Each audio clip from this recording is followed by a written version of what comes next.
Au nom du Père et du Fils et du Saint-Esprit, Amen. Grande joie d'être là avec toi en ce vendredi 20 janvier. Nous célébrons aujourd'hui Saint Sébastien. C'est le saint principal de la ville de Rio de Janeiro où je me trouve, ici au Brésil. Et la première lecture d'aujourd'hui, c'est Hébreux chapitre 8, à partir du verset 6. Nous dit ceci. Mais à présent, le Christ a obtenu un ministère d'autant plus élevé que meilleur est l'alliance dont il est le médiateur, et fondée sur des meilleures promesses. Car si cette première alliance avait été irréprochable, il n'y aurait pas eu lieu de lui en substituer une seconde. C'est en effet en le blâmant que Dieu déclare « Voici que des jours viennent, dit le Seigneur, et j'accomplirai avec la maison d'Israël et la maison de Juda une alliance nouvelle, non pas comme l'alliance que je fis avec leur père, au jour où j'ai pris leurs mains pour les tirer du pays d'Égypte, puisque eux-mêmes ne sont pas demeurés dans mon alliance. Moi aussi, je les ai négligés, dit le Seigneur. Voici l'alliance que j'ai contracterai avec la maison d'Israël.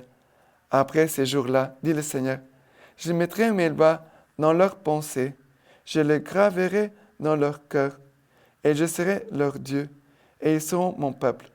Personne n'aura plus à instruire son concitoyen, ni personne son frère en disant, connais le Seigneur, puisque tous me connaîtront, du petit jusqu'au grand, car je pardonnerai leurs torts, et de leurs péchés, je n'aurai plus souvenance.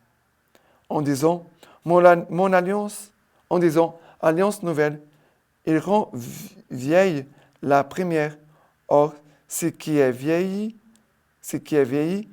est vétuste et près de disparaître. Alors, ici, le Seigneur nous parle en disant, voici l'alliance que j'ai contracterai avec la maison d'Israël. Après ces jours-là, dit le Seigneur. Maintenant, cette nouvelle alliance, je mettrai mes lois dans leurs pensées, je les graverai dans leur cœur, et je serai leur Dieu, et ils seront mon peuple. Mais ici, je mettrai mes lois dans leurs pensées, je les graverai dans leur cœur. Alors, la lecture divine, chaque jour, non pas seulement d'écouter la lecture divine, mais de faire par écrit et de travailler la parole de Dieu chaque jour, nous permet que la loi de Dieu soit inscrite dans nos pensées et gravée dans notre cœur. Dans nos pensées, parce que nous devons réfléchir. La parole de Dieu, elle doit nous aider à marcher, à faire des discernements, à faire des choix sur notre chemin dans notre vie. La parole de Dieu doit nous aider à marcher, à avancer. Dans le contact avec les personnes, les situations que nous allons vivre, la parole de Dieu doit nous conduire, doit nous aider à faire les discernements pour ne pas tomber dans le péché et avancer selon la volonté de Dieu. Mais la parole de Dieu doit aussi être gravée dans notre cœur pour nourrir notre amour, notre charité et nourrir notre relation avec Dieu. La parole de Dieu doit éclairer nos pensées, nos décisions, nos raisonnements.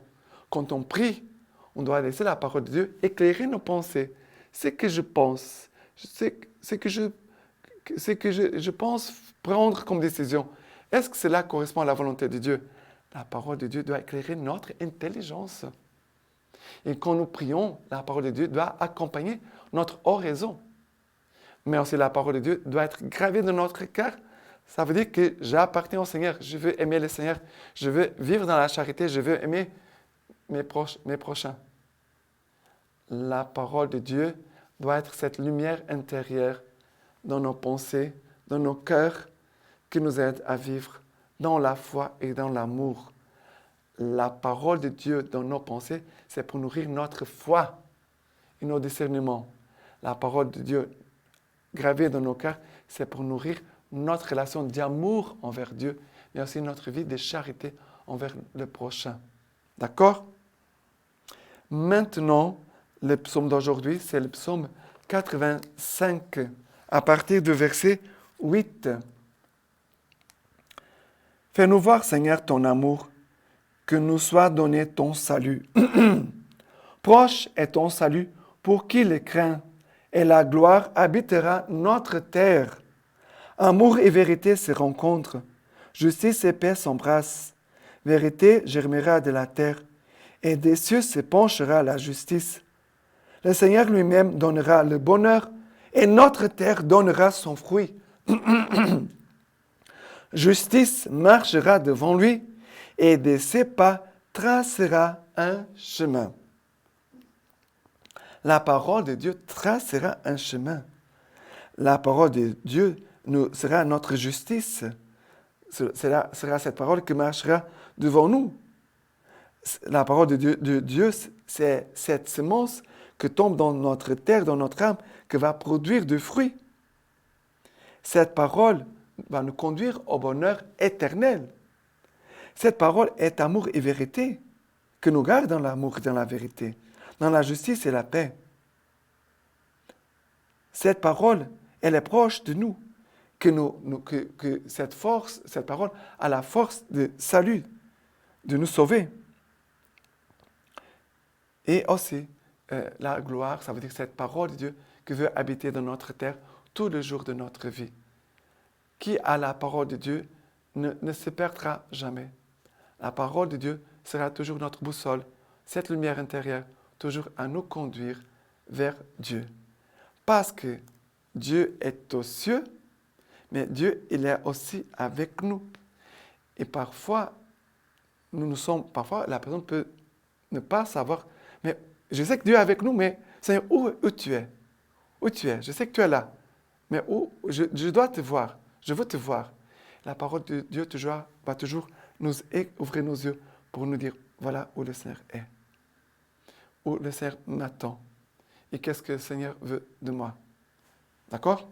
Maintenant, l'évangile d'aujourd'hui, c'est Marc chapitre 3, à partir du verset 13. Puis il gravit la montagne, et il appelle à lui ceux qu'il voulait. Ils vinrent à lui, et il en institua 12 pour être ses compagnons et pour les envoyer prêcher, avec pouvoir de chasser les démons. Il institua donc les 12, et il donna à Simon le nom de Pierre, puis Jacques, le fils de Zébédée, et Jean, le frère de Jacques, auquel il donna le nom de Boanerges, c'est-à-dire fils du tonnerre, puis André, Philippe, Barthélemy, Matthieu, Thomas, Jacques, les fils d'Alphée, Thaddée, Simon le Zélé et Judas Iscariote, celui-là même qui les livra. Qu'est-ce que nous voyons ici? Jésus a gravi la montagne pour prier. Jésus prend le temps de prier sur la montagne, de prier, d'aller au temple, d'aller à l'église, d'être en silence, là, recueilli. Et après, Jésus va instituer les 12 apôtres pour être ses compagnons. C'est beau. Et Jésus a choisi des compagnons. Ça veut dire des gens qui marchent avec lui, qui sont avec lui tout le temps. Jésus a institué des apôtres qui sont des compagnons, des amis, pour les envoyer prêcher.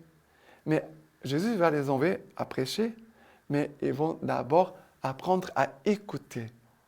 Avant de prêcher, nous devons apprendre à écouter le Seigneur. Si tu n'écoutes pas le Seigneur, tu ne peux pas aller prêcher. Tu dois d'abord apprendre à écouter le Seigneur. Apprends à écouter le Seigneur pour pouvoir prêcher. Et après, Jésus va dire ici les noms des 12 apôtres. Et nous sommes tous appelés à devenir disciples, à nous laisser à enseigner par Jésus-Christ. La lectio divina, c'est Jésus qui vient à nous comme maître pour nous enseigner, pour nous apprendre à écouter et pour nous modeler, pour que après nous puissions aller prêcher. Mais que nous soyons tous des témoins de Jésus-Christ et que nous tous puissions avoir le désir de l'annoncer, de prêcher, de donner la parole de Dieu. OK? Maintenant, aujourd'hui, Saint Sébastien martyr. Sébastien, dont la tradition fait un soldat originaire de Milan, périt à Rome au début de la persécution de Dioclétien, qui commença par une épuration de l'armée, invoquée contre la peste dès le VIe siècle. Il est demeuré populaire jusqu'à nos jours. La lecture patristique, homélie de saint Ambroise, nous dit ceci. Il nous faut passer par beaucoup de détresse pour entrer dans le royaume de Dieu. S'il y a beaucoup de persécutions, ce sont autant de mises à l'épreuve, là où il y a beaucoup de couronnes. Il y a eu beaucoup de combats. C'est ton avantage qu'il y ait beaucoup de persécuteurs, si bien que, parmi beaucoup de persécutions, tu trouveras les moyens d'être couronné. Prenons l'exemple du martyr Saint Sébastien, dont c'est aujourd'hui l'anniversaire. Par son origine, c'est un Milanais. Peut-être les persécuteurs étaient-ils déjà partis ou au contraire, n'est-il pas encore arrivé dans cette région ou encore était-il débonnaire? Sébastien constata qu'il n'y avait aucun combat ici ou un combat languissant et partit pour Rome où, à cause de l'intensité de la foi, des persécutions bouillonnaient avec violence. C'est là qu'il a souffert, c'est-à-dire qu'il a été couronné. C'est donc là où il est venu en étranger qu'il a établi le domicile de son immortalité définitive. S'il n'y avait eu qu'un seul persécuteur, ces martyrs n'auraient certes pas été couronnés. Mais le pire, c'est que les persécuteurs ne sont pas seulement ceux qui se voient, mais encore ceux qui ne se voient pas. Et ceux-là sont de beaucoup les plus nombreux. Et maintenant, je vous laisse la bénédiction par les mains toute pure la Vierge Marie. Dieu Tout-Puissant vous bénisse, vous garde, le Père, le Fils et le Saint-Esprit. Amen.